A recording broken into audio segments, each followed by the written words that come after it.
Bonjour à tous, je suis contente de vous retrouver pour ces épisodes qui vont un petit peu se suivre, là, les épisodes pour les passeurs d'âme. Nous allons voir les 5 blessures fondamentales. Qu'est-ce que ça peut donner dans le travail de passeur? Je me présente Stéphanie, énergéticienne. Je pratique au sein de ma micro-entreprise Zenome depuis janvier 2023. Vous pouvez me retrouver sur les réseaux sous le nom de Stéphanie Zenome. Je suis également médium et passeuse d'âme. Je me suis spécialisée en avril 2021 pour un protocole de passage des âmes non incarnées, donc des défunts après la mort, et également dans un accompagnement au deuil. On se retrouve pour la deuxième blessure fondamentale de l'âme, donc la trahison. Alors la personne qui souffre de trahison, pour ne pas reproduire ce sentiment qu'elle a ressenti de trahison, elle va se mettre déjà en protection permanente. Parce que le monde extérieur peut la trahir et un peu son ennemi. Donc bien sûr, tout ça, c'est toujours des systèmes inconscients, involontaires. On ne se place pas en disant le monde va m'agresser, tout le monde est mauvais, je suis du côté du bien. Tout ça, ça se fait un petit peu de façon intrinsèque. Et la personne, en se plaçant en protection, en voulant avoir le contrôle, va essayer de paraître justement quelqu'un d'honnête, d'honorable, qui ne trahit pas, en qui on peut avoir confiance. Quitte à en faire trop, être trop dans la perfection, dans le contrôle et un peu coupé de ses émotions, très psychorigide. Et ça va s'exprimer, donc je vais vous prendre un exemple. J'avais rencontré un passeur où on parlait de la réincarnation. J'étais encore en questionnement sur cette idée de réincarnation avec la linéarité du temps. Et la personne, j'essayais de comprendre en fait son point de vue, un petit peu pour savoir quelle était ma vérité. Donc elle expliquait cette idée d'évolution comme chez les bouddhistes, où à chaque réincarnation, on a appris un peu plus, on a évolué, donc quelque part après, on est une meilleure version. Et ce que j'avais du mal à comprendre, c'est que dans son exemple, il parlait, par exemple, la fois d'après, je peux me réincarner en personne qui vit dehors de façon marginale, qui n'a plus d'argent, etc. Et avoir un taux vibratoire très bas. Donc là, j'ai posé la question, j'ai dit, mais en fait, si dans ce principe de réincarnation, on se réincarne pour le mieux, on est censé être plus haut. Donc je comprends pas pourquoi faire le choix d'être plus bas. Et donc là, la personne s'est énervée, m'a dit mais tu n'as rien compris, tu ne changeras pas ma vérité, c'est comme ça, je suis sûre de moi, les choses se font comme ça. Et en fait, c'était pas du tout le point de vue de la personne que je remettais en question. C'était moi que je questionnais pour savoir quelle était ma vérité. J'arrivais pas à comprendre cette logique de on se réincarne toujours pour le mieux, en se disant que du coup sur Terre il y a des êtres qui sont moins bien, moins valables que d'autres, parce qu'il y avait cette idée d'évolution. Donc au début on peut être en bas de l'échelle en étant un animal, et en haut de l'échelle en étant un humain. Encore cette idée de supériorité de l'humain par rapport aux animaux, et donc là forcément moi je suis un peu pas d'accord. Donc du coup je comprenais pas, je me disais mais mince, si je regarde les animaux, si je regarde les plantes, on apprend aussi d'eux, on n'est pas supérieur à eux, on fait partie du tout, on fait partie à l'intérieur, on fait partie intégrante, on a voulu se donner ce pouvoir, mais c'est pas l'humain le plus évolué, enfin de mon point de vue. Donc j'essayais de comprendre, j'essayais d'analyser ça et de me dire alors si la prochaine réincarnation on est mieux, pourquoi là il disait qu'on choisissait une situation en ayant un taux vibratoire moins? Si on doit être mieux, on est censé avoir son taux vibratoire qui évolue tout le temps et donc être toujours de mieux en mieux jusqu'à l'ascension, dans la logique de la description qu'il en faisait, donc ça me semblait pas logique. Bon, après, si on enlève cette idée de linéarité du temps, effectivement, ça enlève tous ces principes d'évolution, puisqu'on travaille tous ensemble pour évoluer. Et donc la personne qui avait réagi très violemment, eh bien, c'était par rapport à cette blessure de trahison. On ne veut pas que l'autre nous remette en question. On a raison. Donc il faut un petit peu l'écraser avant qu'elle nous écrase, puisque c'est un ennemi. Donc voilà comment réagissent, comment peuvent réagir les personnes qui souffrent de cette blessure de trahison.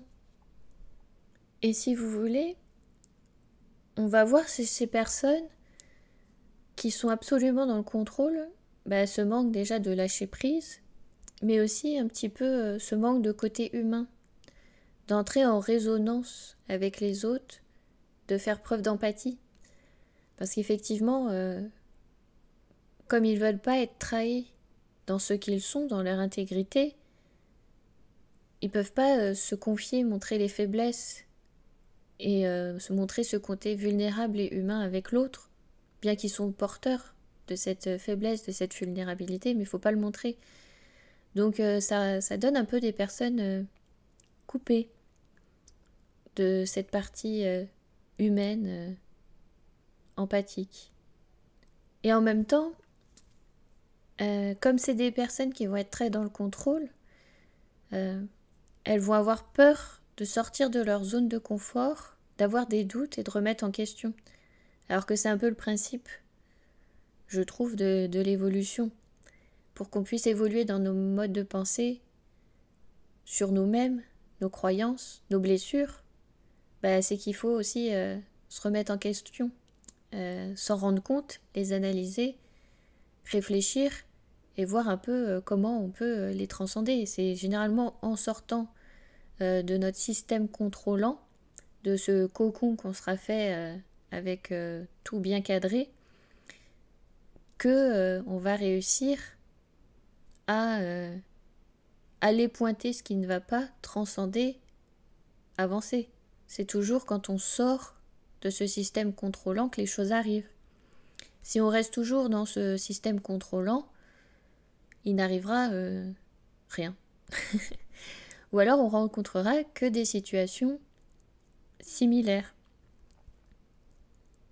Donc une personne qui souffre de ce syndrome de trahison, quand il va recevoir un consultant, il va montrer qu'il contrôle tout de A à Z, qu'il y a un protocole, une façon de faire, et qu'on ne peut pas sortir autrement.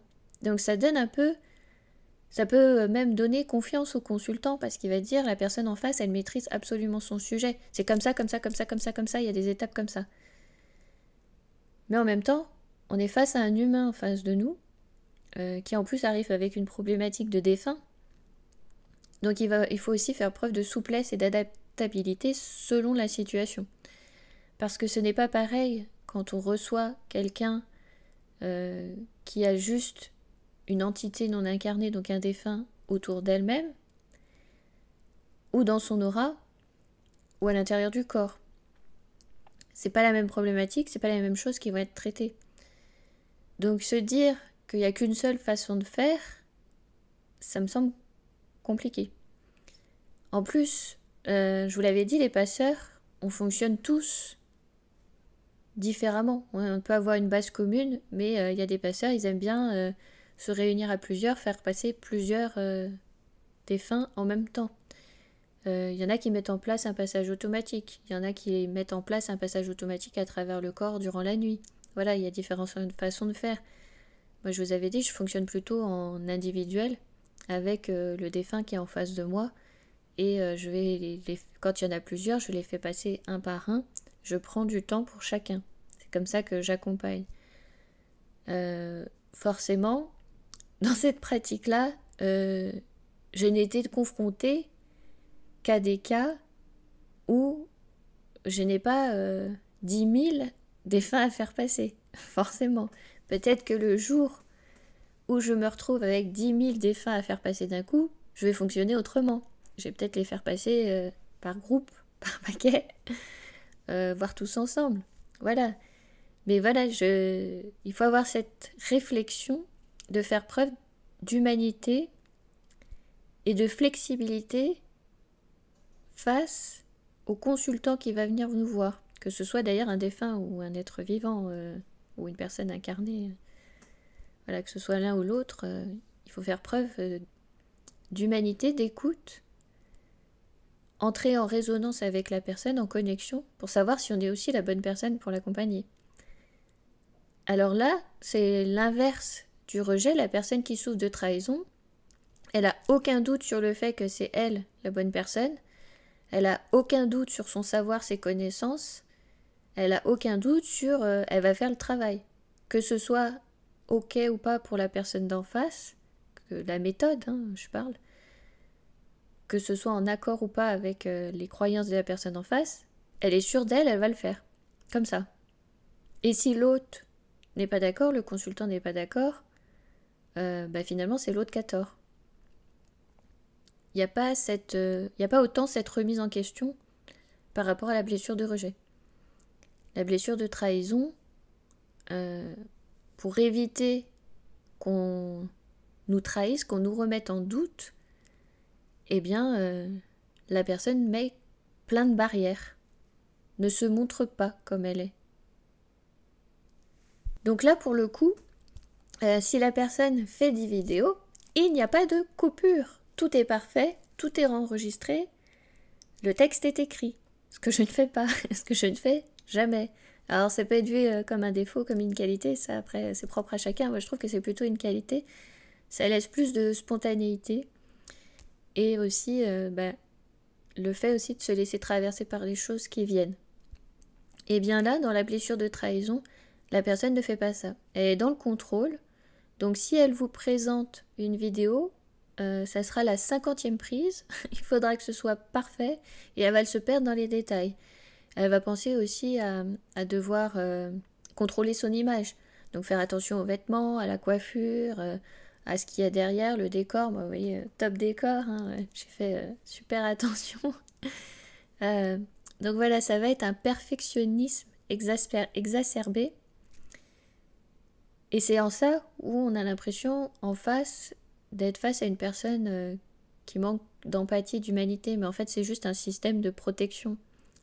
Donc la personne, voilà, elle se protège, elle met des barrières et elle cloisonne. Donc c'est vrai que le fait en plus de se mettre des barrières comme ça énergétiques, si vous voulez, dans son travail de passeur, il y a déjà un petit peu un entonnoir qui se fait avec une sélection. Où ce n'est pas je vais aider les personnes qui vont se présenter à moi, ça va restreindre à que ces cas-là.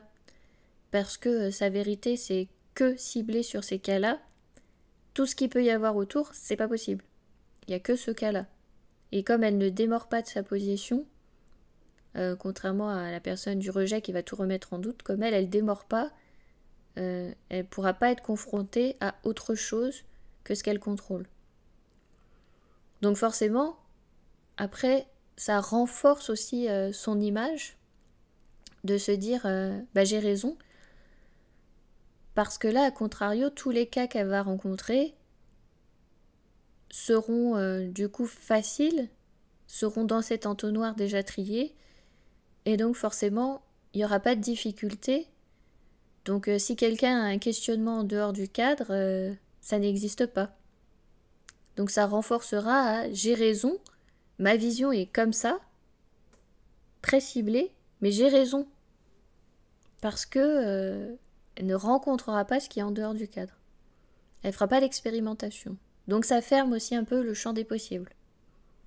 Voilà, c'est comme ça que je vois les choses pour la blessure de trahison. Donc quand on a cette blessure de trahison, imaginons un passeur qui veut travailler pour faire un passage de groupe avec plusieurs personnes, il va falloir qu'elle fasse aussi confiance aux autres à ce moment-là, aux autres vérités, au lieu de les rejeter complètement, ce qui du coup peut être un peu problématique si en face d'elle, en plus, elle a une personne qui souffre du rejet. Vous voyez un petit peu le micmac que ça a posé.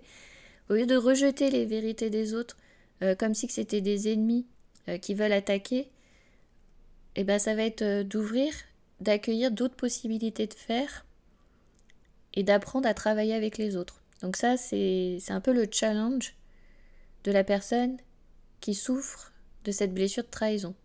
C'est de faire confiance et de laisser aller. Donc en même temps, tout son travail qu'elle aura fait avec son protocole qu'elle aura mis en place, avec toutes les étapes de A à Z bien décrites dans le détail absolu, mot pour mot, c'est très bien. Mais quand la personne souffre de trahison, il faut qu'elle aille ça en se disant il y a la possibilité que je rencontre autre chose et que je fasse différemment et que je m'adapte. C'est comme ça qu'on peut essayer de transcender la blessure de trahison. Se dire oui, j'ai une idée bien précise de comment se déroulent les choses, de comment se passe, mais il peut y avoir un imprévu et je peux apprendre à faire autrement. Ça ne veut pas dire que je vais faire mal, ça ne veut pas dire que je vais faire bien. Je vais ouvrir la possibilité de faire autre chose, différemment. Voilà, c'est un petit peu comme ça que je verrais la blessure de trahison. Et qu'est-ce que la personne pourrait faire, c'est continuer à planifier, à tout programmer, à contrôler, mais en lâchant prise, en laissant place à des choses nouvelles qui pourraient arriver et qui pourraient amener une ouverture à autre chose. Et aussi essayer d'accueillir la personne qui va venir, le consultant, de façon plus humaine, en essayant d'écouter, écouter un peu ce que l'autre est en train de dire, est en train de partager. Il vient pas forcément attaquer, dire que là vous avez tort, c'est faux. Non, il vient peut-être questionner parce qu'il s'interroge tout simplement. Moi, c'était mon cas quand j'avais interrogé cette histoire d'évolution dans l'incarnation. J'étais vraiment en interrogation. Je me posais la question, la linéarité du temps, d'accord, mais alors moi, où est-ce que je me place? Est-ce que je suis plutôt dans ceux qui ont évolué, ceux qui n'ont pas évolué? Est-ce que je vais encore avoir 10 000 réincarnations derrière avant? Où j'en suis? Je suis où dans tout ça? En fait, c'est un travail d'équipe. Quand on l'avait vu avec l'âme multidimensionnelle, c'est un travail d'équipe. Au final, on collabore tous les uns avec les autres et on s'apporte tous des choses les uns les autres. Donc c'est pour ça qu'il faut laisser aussi cette ouverture, cette possibilité de se dire qu'il y a autre chose, il y a d'autres mondes, d'autres univers, d'autres dimensions qui fonctionnent autrement. Comme j'avais dit, cette dualité qu'on a sur Terre. Il y a d'autres dimensions où ils n'ont pas forcément ces notions de bien, de mal que l'on s'impose nous ici dans notre société. Et ça fonctionne complètement différemment. Et on ne peut pas en faire l'expérience si on n'est pas ouvert à faire cette expérience de cette dimension-là. Donc voilà, c'est pour ceux qui ont cette blessure de trahison, qui ont peur d'être trahis dans leur intégrité, dans la personne qu'ils sont, c'est essayer d'ouvrir en se disant qu'il n'y a pas que la vérité absolue qui est la mienne, mais il y a des vérités. Et c'est comme ça qu'on s'ouvre aux autres, qu'on s'ouvre aux possibilités. Et après, vérité qu'on peut partager ou non. Ça, après, c'est une question de choix. Mais en tout cas, accepter qu'il y ait d'autres points de vue, qu'il y ait d'autres vérités. Voilà, c'est un petit peu le message que j'aurais aujourd'hui pour les personnes qui souffrent de cette blessure de trahison et un petit peu voilà comment elle s'exprime dans le travail de passeur une fois à l'âge adulte. Je vous remercie pour votre écoute et je vous dis à bientôt. Passez une excellente journée, après-midi ou une très belle soirée.